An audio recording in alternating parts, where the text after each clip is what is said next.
Yeah, you start out, I think you have a little bit of energy, enthusiasm coming out of the locker room, which I think we did have. And first play from scrimmage, that happened. So I think that definitely takes some wind out of the sails, to say the least. But, hey, that's one play. It's the first play of the game, and there's a lot of game left. And I didn't anticipate that we wouldn't be able to score more than 7, and that just made it 7-0. So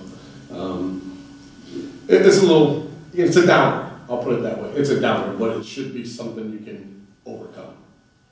What do you guys think while all this is going on? You haven't scored in 9 quarters now. What's happened to your offense?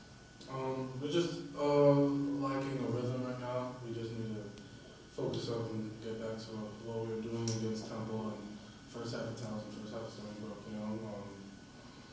There's honestly no excuse, but yeah, we just need to get a rhythm. Once we catch a rhythm, we're going to be able to roll. Coach, what was the decision on 4th and goal? Why throw the ball instead of running it in from 1 yard? Well, if I knew that we were able to definitely run it in from the 1 yard line, I think we would have called a running play. But, I think we're on the 2.5 actually because he stepped out of bounds, so it wasn't quite that close. But just trying to make a play, just trying to go with the stuff we have. Coach Venuto, our offensive coordinator, is going to be the one, calling the plays, and he just felt that that was something to go with. We actually tried a different play, but then they called the timeout. So we had a little something else prepared that potentially could have been a run, could have been a pass. So they called the timeout, and then, we got away from that one. It's a little bit of a trick play, so I'm not going to talk completely about what we had called prior to that 4th down play, but we just came up short. And he was open. You got to make the throw and the catch. It's back to the fundamental things. The throw's there, the catch wasn't. What's happened? You're 2-0, you're up 14-0 in the first quarter against Towson. What's happened since then? Well, first thing that happened since then was, the Towson thing. We talked about that before. Steamrolled on us, and, our guys kept fighting back and all that. And then we got hit with the injury bug a little bit, and that's when we, the next week we lost our starting quarterback, 5th-year guy, and Zach, and those types of things. And then, we had a little bit of a musical chairs with some of the guys up front because of some of the injury we had in the offensive line. And that talks about what Aaron just mentioned to you a second ago. You don't have the consistency, you don't have the rhythm when you have that many moving pieces. And, Zach was doing great up until the second half of that Stony Brook game when he came out of the injury. I was hoping maybe he'd get a little rusty, get a little of the rust off at the beginning of this game, but then he landed on that shoulder again, so I'm not sure what that means moving forward. But, I was hoping that with Zach back this week, we'd have a little bit more rhythm and maybe get some of that consistency that you just mentioned the first 2.5 games. But he got knocked out today, and then we went with the young guy, and, again, probably not quite ready to get in there and make a miraculous comeback with a guy who really hasn't played. What did you see from Ismail that you think you can build on? He's had good weeks of practice. You see him actually he's had a really good year when he's been down there running the scout team. Some of the throws has been unbelievable.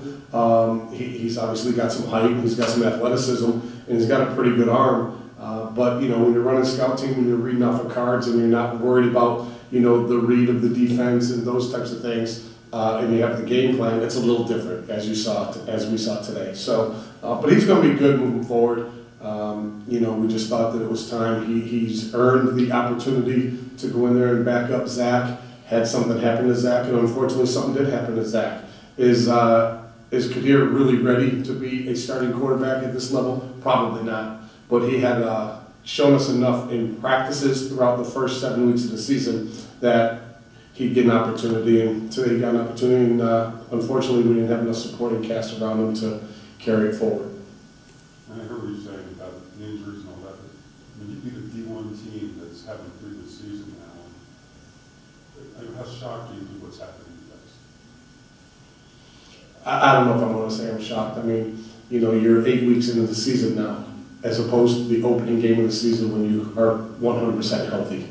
Even if you have all these guys that are coming back, we're coming off injury, and the guys that have been playing the first 7 weeks, you're never going to feel better physically than the opening game.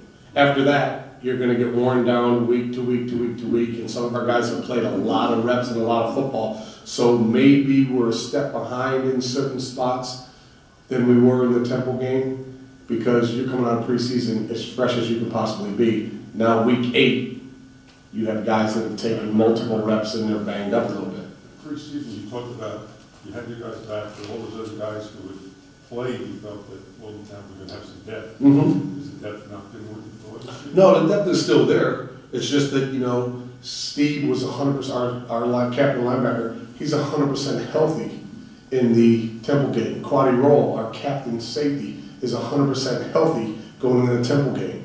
They're not now. One's coming off an ankle, one's coming off other things. So everybody, and again, it's not an excuse for us, because each team, as you play week to week to week, you're going to get a little bumped, you're going to get a little bruised, you're going to get a little sore, and you know, some people have an opportunity to stay a little healthier maybe because of some additional depth in rotation, and we have the opportunity to do that in some spots, just not enough. And we're just not consistent enough on offense, getting back to again what Aaron said.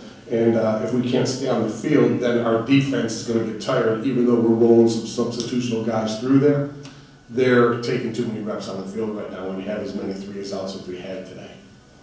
Aaron, what's the message to the locker room, especially for guys like yourself, Zach, Quaddy, and the rest of the seniors? Just you gotta stay positive, and there's no pointing fingers in a loss like this, honestly. And if anything, you're gonna point a finger, you gotta look in the mirror and point a finger at yourself. You know what I'm saying? So like, right now, I'm like, even while we're speaking in this interview, I'm thinking about like what I did wrong, like what I could have improved on. And that's like the first step to improving, like trying to turn the season around for the best, even though we don't know what the future entails, you know. But yeah, pretty much just trying to stay positive and just focusing on your self-improvement. You know, you gotta clean your own house first before you tell other people how to clean theirs. Is that not that was a 1-16, but not really? Or? Yeah, they're not. Yeah, they're. Regardless of who you play in this league, you can throw the records out the window pretty much, and we found that out before, and we found that out again today. But, you know, they lost their quarterback, and he missed multiple games, and, you know, that may be why their record is what it is, because they weren't 100% healthy either. He looked pretty good today, and they got the leading receiver in the conference with Neil O'Connor, so they have some weapons.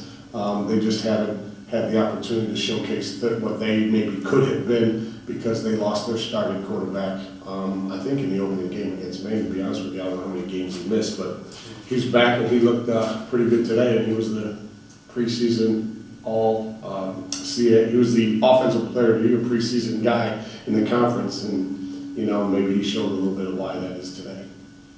If Zach is out for any amount of time, where you go from there, quarterback knowing that Jack and then putting Silva over the Yeah, Eddie Emmy is more of that, you know, running quarterback right now, coming back in from the wideout position, and, you know, we probably asked him to do a little too much the previous game from a quarterback position. But we'll put our heads together, we'll look at the film, we'll sit down as a staff and discuss what our next move is going to be. It's probably a little too early to tell if Zach can't come back, what we're going to do, who's going to be the next guy, whether we go back to Jack, whether, you know, just stick with Kadir and let him take his lumps and learn in the process. But, you know, the bottom line is, you know, those are young guys right now, and this gentleman sitting to my right, who's a captain, senior, and some of the other names you've mentioned. I want to try to make sure we give our team the best opportunity to win the game and win the next game, and then go from there. So these guys deserve that from what they did for this program, our upperclassmen. So we want to make sure we, you know, come up with a good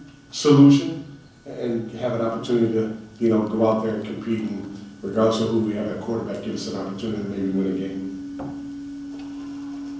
Thank you.